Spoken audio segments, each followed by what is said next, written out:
ایک بار دلی کے جامعہ ملیہ میں ہمارا فنکشن تھا اور مجھے مہمان خصوصی کے طور پر بلایا گیا تھا دلی کی جامعہ ملیہ میں، اور وہاں کے اسٹوڈنٹ سے جب میرا خطاب تھا تو جانتے ہو لاسٹ میں ادھر ٹائم دیا گیا تھا مجھے، تو ایک لڑکی آئی تھی جامعہ ملیہ کی، کمیونسٹ خیال کی تھی، شاید وہ کسی مذہب کو نہیں مانتی تھی، وہ آ کر اسپیچ میں کہتی ہے کہ اسلام 1400 سال کا پرانا ہو چکا ہے، اسلام کو بھی موجودہ حالات کے تحت بدلنا چاہیے، کچھ چینجنگ آنی چاہیے، ہر چیز جب پرانی ہو جاتی ہے تو اس کو ریجیکٹ کر دیا جاتا ہے اور اس کی جگہ پر نئی چیز لائی جاتی ہے۔ اس نے مثال دی کہ جب مکان پرانا ہو جاتا ہے تو اس کو گرا کر نیا مکان بنایا جاتا ہے، جب ٹیبل پرانی ہو جاتی ہے تو اس کی جگہ پر نئی ٹیبل آتی ہے، کتابیں پھٹ جاتی ہیں تو نئی کتابیں لی جاتی ہیں، مائک پرانا ہو جاتا ہے تو نیا مائک لایا جاتا ہے، ہر پرانی چیز کو ہٹا دیا جاتا ہے اور نئی چیز کو لایا جاتا ہے۔ لہذا اسلام بھی 1400 سال کا پرانا ہو چکا ہے۔ اسلام کے یہ حکام کہ چور کے ہاتھ کاٹو، زانی کو پتھروں سے مار مار کے سنسار کر دو، بلاತ್ಕಾری کو، یہ 1400 سال پرانی باتیں ہیں جو پرانی ہو چکی ہیں۔ اب اسلام کو بھی چینج ہونا چاہیے، اسلام کو بھی بدلنا چاہیے۔ اور اس نے دوران تقریر یہ بھی کہہ دیا تھا کہ جرجی صاحب چیف گیسٹ کی حیثیت سے آئے ہیں، میں ان سے گزارش کروں گی کہ یہ لوگوں کو بتائیں اور ماڈرن ماحول کے حساب سے اسلام کو پیش کرنے کی کوشش کریں۔ یا تو اس کے باپ نے اس کو صحیح تربیت نہیں دی تھی یا پھر اس کا ذہن کہیں خراب تھا۔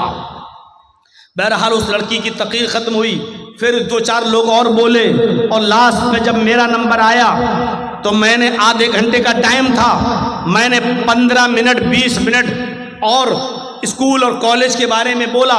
اس زمانے میں یہ موبائل کا زمانہ نہیں تھا اور یہ زمانہ نہیں تھا ویڈیو نہیں بنتی تھی، آئیڈیو میں کوئی تقریر ہوگی ہمارے پاس۔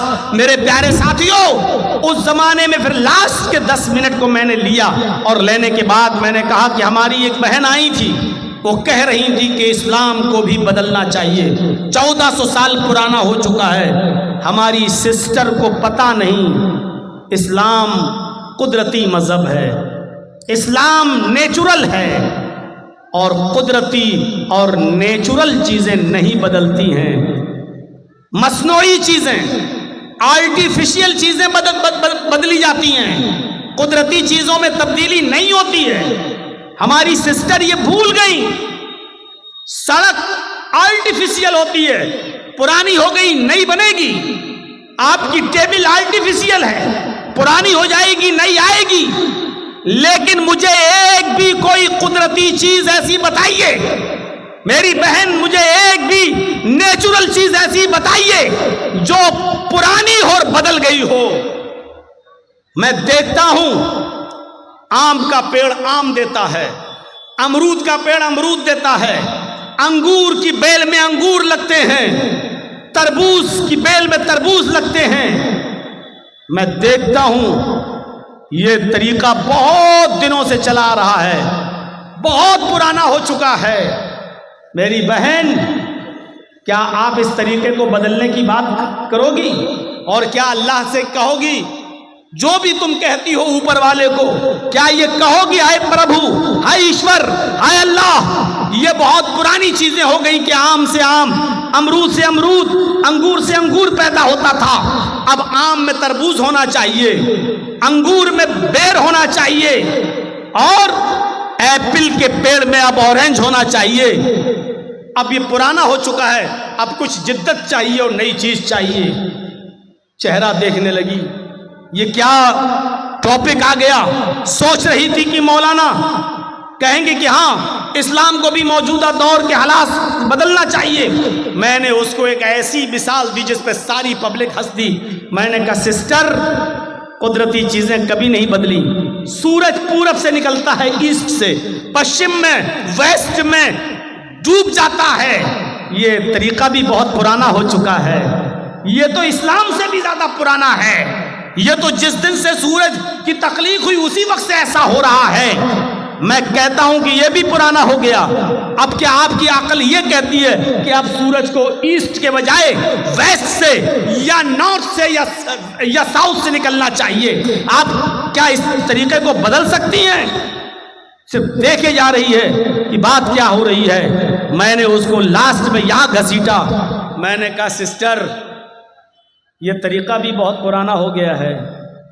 ماں کے پیٹ سے پہلے بچہ پیدا ہوتا ہے، پھر دھیرے دھیرے جوان ہوتا ہے اور لاسٹ میں بوڑھا ہو کر مر جاتا ہے. ہم نے کہا یہ سسٹم بھی بہت پرانا ہو چکا ہے. کیا آپ اپنے گھر میں اپنی ماں بہن بیٹیوں سے اس سسٹم کو بدلنے کی بات کرو گی؟ کیا یہ کہو گی کہ اب ماں کے پیٹ سے بوڑھا پیدا ہونا چاہیے؟ کھلانے پلانے کی کیا ضرورت ہے؟ پہلے بوڑھا ہو پھر دھیرے دھیرے جوان ہو پھر بچہ ہو کے مر جائے. کیا تم یہ طریقے کو بدلنے کی بات کرو گی؟ پھر میں تھوڑا جوش میں آیا اور پھر میں نے چیختے ہوئے کہا میری بہن یہ ساری قدرتی چیزوں کو تم نہیں بدل سکتی ہو. چلو اپنے کالج کے پروفیسر بیٹھے ہوئے ہیں تمہارے جامعہ ملیہ کے، ان سے کہیے کہ 2 2 4 اور 4 4 8 یہ پڑھاتے ہوئے تمہیں زندگی ہو گئی ہے اور یہ طریقہ بھی بہت پرانا ہو چکا ہے. میتھمیٹکس کے اس اصول کو بدلیے. اب 2 2 3 اور 3 3 5 پڑھائیے. آپ کے کالج کے پروفیسر اس طریقے کو بدل کر دکھا دیں. اور جب یہ چیزیں نہیں بدل سکتی تو اسلام بھی نہیں بدل سکتا. اسلام قدرتی نظام ہے. اسلام کا نظام اللہ کی طرف سے ہے اور قدرتی چیزوں میں تبدیلی نہیں ہوتی ہے. آپ کو اسلام لانا ہے تو وہی پرانی چیزوں پر عمل کرنا ہوگا. دنیا کہتی ہے کہ بہت ترقی کر رہی ہے، آگے کی طرف دیکھ. میں کہتا ہوں کہ تم 1400 سال پیچھے کی طرف دیکھو، بہت ترقی کر جاؤ گے. میرے پیارے ساتھیوں، جب تک قرآن کا نزول نہیں ہوا تھا، جب تک اس دنیا میں قرآن نہیں تھا، بایو نہیں تھی، قرآن نہیں تھا، سائنس نہیں تھی، قرآن نہیں تھا، فزکس نہیں تھی، قرآن نہیں تھا، کیمسٹری نہیں تھی، قرآن نہیں تھا، جغرافیہ نہیں تھا، قرآن نہیں تھا، بھگول نہیں تھا. یہ سارے علم دین ہے قرآن کے، کیونکہ قرآن ان تمام علوم سے بھرا پڑا ہے اور قیامت کی صبح تک سارے علوم جو قرآن میں چھپے ہیں ایک ایک کر کے سامنے آتے رہیں گے. کیونکہ قرآن میں سائنس بھی ہے، قرآن میں ٹیکنالوجی بھی ہے، قرآن کے اندر فزکس بھی ہے اور قرآن کے اندر کیمسٹری بھی ہے، قرآن کے اندر میتھ بھی ہے، قرآن کے اندر سائنس بھی ہے، قرآن کے اندر بہت کچھ ہے. قرآن ایک علم کا سمندر ہے، علم کا سمندر. اور اسی لیے تو اللہ کے نبی نے فرمایا خیرکم من تعلم القرآن وعلمہ، تم میں سب سے بہتر لوگ وہ ہیں جو قرآن کو خود سیکھتے ہیں اور دوسروں کو سکھاتے ہیں. میں یہ نہیں کہہ رہا ہوں فزکس پڑھنے اور پڑھانے والے اچھے نہیں ہیں، میں یہ نہیں کہہ رہا ہوں بایو پڑھنے اور پڑھانے والے اچھے نہیں ہیں، میں یہ نہیں کہہ رہا ہوں کیمسٹری پڑھنے اور پڑھانے والے اچھے نہیں ہیں، میں یہ نہیں کہہ رہا ہوں کہ وہ اچھے نہیں ہیں. میں یہ کہہ رہا ہوں سب سے اچھے لوگ وہ ہیں خیرکم من تعلم القرآن وعلمہ، بہتر لوگ وہ ہیں جو قرآن کو سیکھتے ہیں اور سکھاتے ہیں. اس لیے ایک باپ کا کردار اپنی اولاد کی تعلیم و تربیت میں نمایاں ہوتا ہے. باپ کو چاہیے کہ ایک کردار ادا کرے، باپ کو چاہیے کہ ایک نمایاں رول ادا کرے. بغیر اس رول کے زندگی اپنے بچوں کی نہیں بنا سکتا ہے. آپ کو ایک واقعہ بتاؤں، ذرا سنیے گا. اب ہمارے پیچھے سے بزرگ لوگ اٹھنے شروع ہو گئے ہیں. آپ دھن ہیں، آپ مبارکباد ہے کہ آپ نے 11:15 بجے ہم کو ٹائم دے دیا. 11:15 بجے ٹائم بہرحال بہار کی سرزمین پہ ملتا نہیں ہے. یہ میں خود تعجب کر رہا ہوں. میں بہت گہری نیند میں تھا. حاجی صاحب آئے، کہنے لگے آپ کا ٹائم ہو گیا. میں نے گھڑی دیکھی، میں اٹھا، میں نے کہا ہو گیا؟ ہم سے تو کہا تھا 1 بجے ٹائم آئے گا. حاجی صاحب کہنے لگے لوگ چلے جائیں گے اس لیے طے یہ ہوا کہ ان کو پہلے دے دیا جائے، جلدی آئیے، آپ کے بعد بھی کسی کو بولنا ہے. میں خود شوق رہ گیا کہ آج اتنی جلدی ٹائم، اور جب دیا ہے تو میرے بھائیوں سن لیجئے، باپ کی تربیت ایک اہم رول ہوتی ہے اور باپ سے زیادہ ماں کی تربیت. ان دونوں چیزوں پر میں آؤں گا. پہلے باپ کی تربیت دیکھ لو. یوسف علیہ السلام کا معاملہ آپ جانتے ہی ہوں گے، سنا ہوگا آپ نے، علماء سے سنا ہوگا. چھوٹے تھے، بھائی لوگ لے گئے اور کنویں میں پھینک دیا.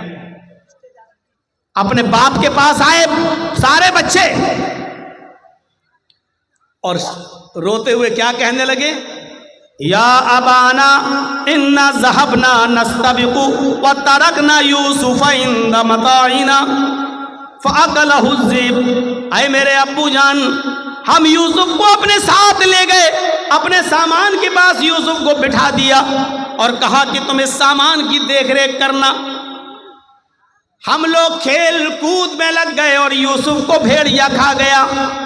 شارٹ کر دیتا ہوں اس واقعے کو، لمبا واقعہ ہے۔ یوسف علیہ السلام کنویں میں پھینک دیے گئے، ایک قافلہ آیا، پانی نکالنا چاہتا تھا، جھانک کے دیکھا تو لڑکا یوسف اپنے قافلے والوں سے کہا یا بشرا ھذا غلام، اے قافلے والوں خوشخبری ہو، ہمیں تو بچہ مل گیا۔ اٹھایا جلدی سے اس بچے کو، کہنے لگے جلدی اس کو لے چلو مصر کے بازار میں بیچو۔ جو چیز فری میں مل جاتی ہے اس کو جلدی سے آدمی ہٹانا چاہتا ہے تاکہ کوئی اصل مالک نہ آ جائے، ہمیں کچھ نہ ملے۔ آپ لوگ تو جانتے ہی ہوں گے نا، چوری کا موبائل 20,000 کا 4,000 میں بھی بک جائے تو جلدی جائے، جو مل رہا وہ تو آ جائے۔ اور اس معاملے میں ہم نے کلیا چکا علاقہ دیکھا ہے، 20-20 ہزار کے موبائل 2-2 ہزار روپے میں بھی جلدی سے۔ تو چوری کا مال آدمی جلدی سے نکالنے کی کوشش کرتا ہے۔ اب یہ بچہ جو ان کو کنویں میں ملا، اس کا اصل باپ نہ آ جائے کہیں یہ بچہ لے نہ لے، اس لیے اس کو بیچ دو پہلے۔ تو حضرت یوسف علیہ السلام کو بیچ دیا گیا مصر کے بازار میں۔ اور یہ تو آپ جانتے ہیں کہ وہ کتنے خوبصورت تھے، ان کی خوبصورتی کا ذکر قرآن میں آیا ہے، لیکن بکے کتنے میں؟ ان کی قیمت کیا لگی مصر کے بازار میں؟ وَشَرَوْهُ بِثَمَنٍ بَخْسٍ دَرَاهِمَ مَعْدُودَةٍ، یہ ہے ان کی قیمت۔ وَشَرَوْهُ بِثَمَنٍ بَخْسٍ دَرَاهِمَ مَعْدُودَةٍ، چند کھوٹے سکوں میں بیچ دیے گئے، چند کھوٹے سکوں میں بیچ دیے گئے۔ چلے بادشاہ مصر کے گھر میں آئے، بادشاہ نے اپنی بیوی سے کہا، بہت سے لوگ نام لیں گے، زلیخا کسی صحیح حدیث میں نہیں آیا، اس لیے جب نام آیا نہیں تو ہم نام لیں گے نہیں، ہم صرف یہی کہیں گے بادشاہ کی بیوی۔ بادشاہ مصر نے اپنی بیوی سے کہا، کھلاؤ پلاؤ پالو پوسو بڑا کرو، بڑا ہوگا ہماری کوئی اولاد نہیں، ہم اس کو اپنا بیٹا بنا لیں گے، یا یہ آگے چل کر ہم کو کوئی فائدہ پہنچائے گا۔ دیکھ ریکھ ہوتی رہی، کھلاتی رہی، پالتی رہی، پوستی رہی، بڑا یوسف بڑے ہو گئے، جوان ہو گئے، بالغ ہو گئے۔ اب ایک اور امتحان، ادھر بالغ ہوئے، ادھر بادشاہ کی بیوی کا ہی دل آ گیا یوسف کا۔ نبی بننے سے پہلے امتحان دیکھیے، بادشاہ مصر کی بیوی کا دل آ گیا، یوسف کو ورغلانے لگی، بہکانے لگی، اپنی طرف مائل کرنے لگی۔ یوسف بچتے رہے، بہانہ کرتے رہے، بچتے رہے۔ دھیرے دھیرے چرچا ہو گیا عورتوں میں، مصر کی عورتوں میں چرچا ہو گیا۔ اور چرچا کیا ہوا؟ دیکھو بادشاہ کی بیوی غلام کو دل دے بیٹھی، بادشاہ کی بیوی نے غلام کو دل دے دیا۔ اور عورتوں میں چرچا جب ہوتا ہے نا تو بہت خطرناک چرچا ہوتا ہے۔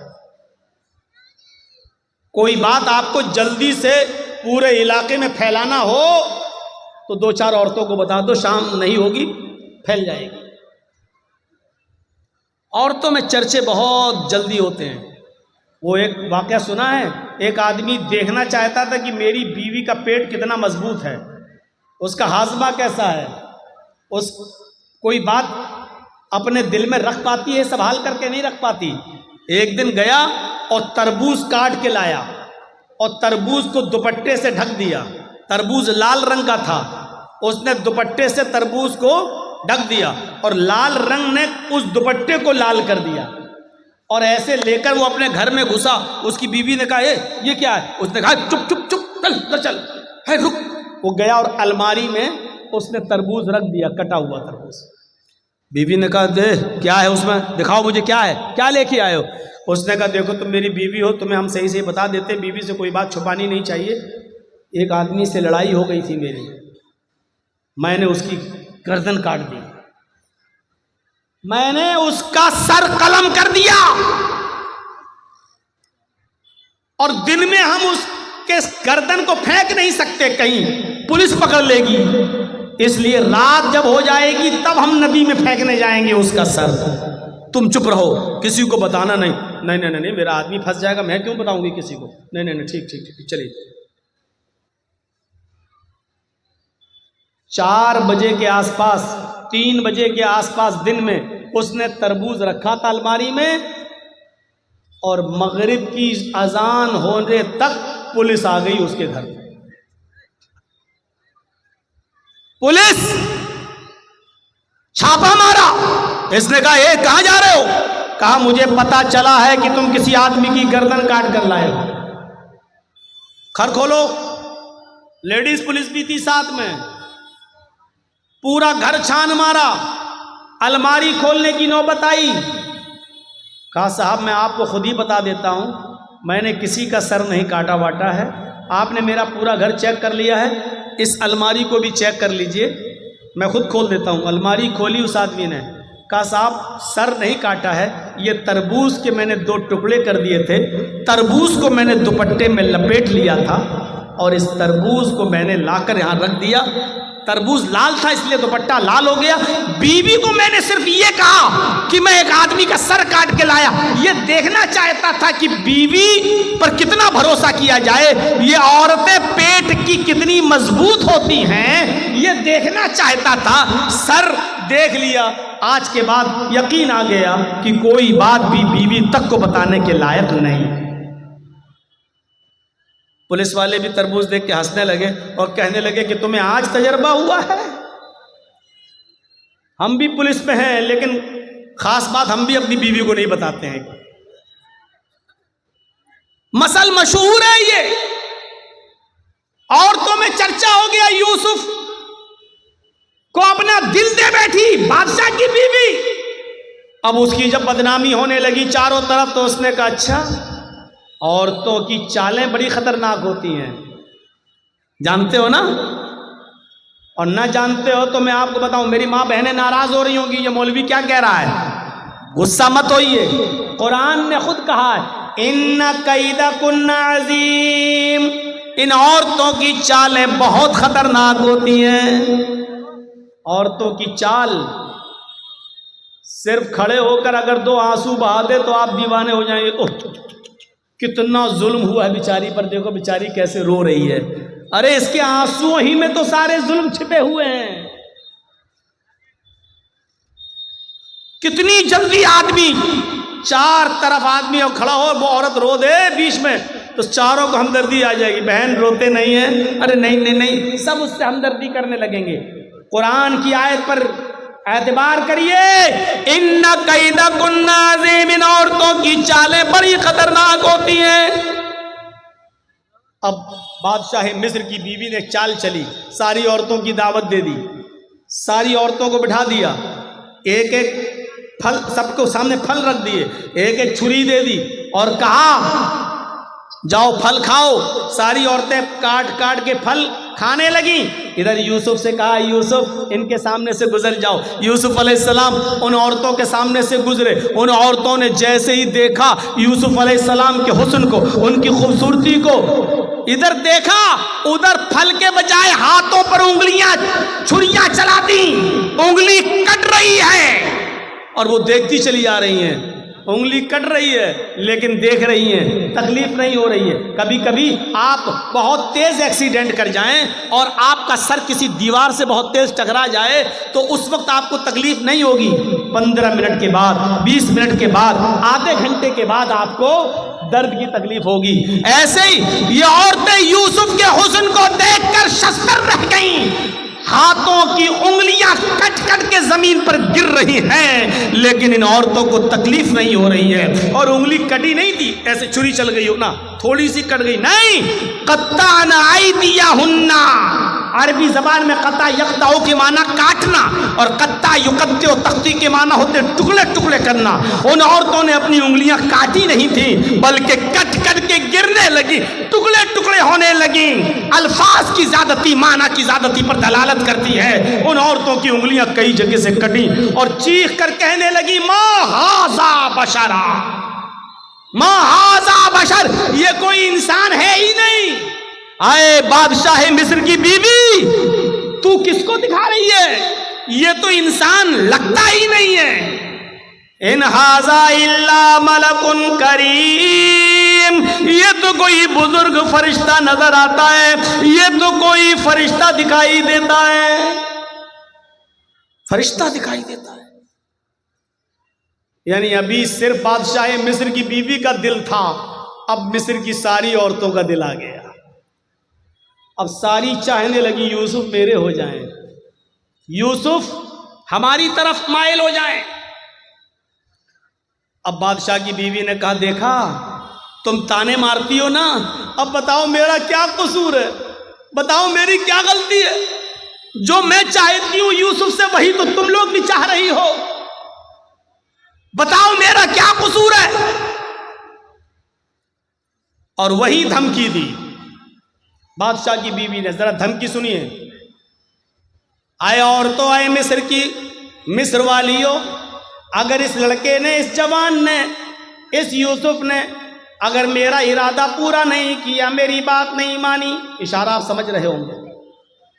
آئے مصر کی عورتوں، اگر یوسف نے میری بات نہ مانی، اگر میرا ارادہ پورا نہ کیا، میری بات نہ مانی اور میرے ساتھ وہ کام نہیں کیا جو میں چاہتی ہوں، اگر یہ میرے قریب نہ آیا تو اس کو سخت سے سخت سزا دلواؤں گی یا جیل کے اندر سڑوا دوں گی. جیل کے اندر سڑے گا، یہ جیل کے اندر اپنی پوری زندگی گزارے گا. جب یوسف علیہ السلام کو یہ دھمکی ملی کہ یہ کہہ رہی ہے اگر اس نے میری بات نہ مانی تو سخت سے سخت سزا دلواؤں گی یا جیل میں سڑا دوں گی، تو آسمان پہ نظریں ڈالی یوسف علیہ السلام نے اور اپنے رب کو پکار کر کیا فرمایا؟ رب السجن احب الی مما یدعوننی الیہ. اے میرے رب، اے میرے پروردگار، مجھے جیل کی زندگی زیادہ محبوب ہے، مجھے جیل میں جانا زیادہ پسند ہے، مجھے جیل میں رہنا زیادہ گوارا ہے، میں جیل میں پوری زندگی گزار لوں گا، مجھے جیل میں جانا زیادہ محبوب ہے، پسند ہے. لیکن وہ کام کرنا میں تیار نہیں، وہ کام گوارا نہیں جس کام کے لیے یہ عورتیں مجھے بلا رہی ہیں. یعنی ایک نہیں بلا رہی تھی، کئی عورتیں بلا رہی تھی ساری. تو کیا کہا؟ اے اللہ، جیل میں جانا پسند ہے لیکن وہ کام کرنا پسند نہیں جس کی طرف یہ مجھے بلا رہی ہیں. یدعوننی الیہ، جمع مؤنث غائب کا صیغہ، ایک عورت نہیں کئی عورتیں تھیں جو یہ کہہ رہی تھیں اے یوسف ہمارے پاس آ جاؤ. اور یوسف نے کہا اے اللہ، مجھے جیل جانا پسند ہے لیکن وہ کام کرنا پسند نہیں ہے جس کام کے لیے یہ عورتیں مجھے بلا رہی ہیں. اب تیری مدد مجھے چاہیے. اور مدد کیا چاہیے؟ وَإِن لَا تَصْرِفْ عَنِّي كَيْدَهُنَّ، ان کی چالوں سے مجھے بچا لے. اگر تو نے مجھے ان کی چالوں سے نہ بچایا، اگر تو نے مجھے ان کی چالوں سے محفوظ نہ رکھا، اَسْبُ إِلَيْهِنَّ، تو میں بھی ان کی طرف مائل ہو جاؤں گا، میں ان کی چالوں میں پھنس جاؤں گا، میں ان کی چالوں میں گرفتار ہو جاؤں گا. وَأَكُن مِّنَ الْجَاهِلِينَ، اور جاہلوں نادانوں میں میرا شمار ہو جائے گا.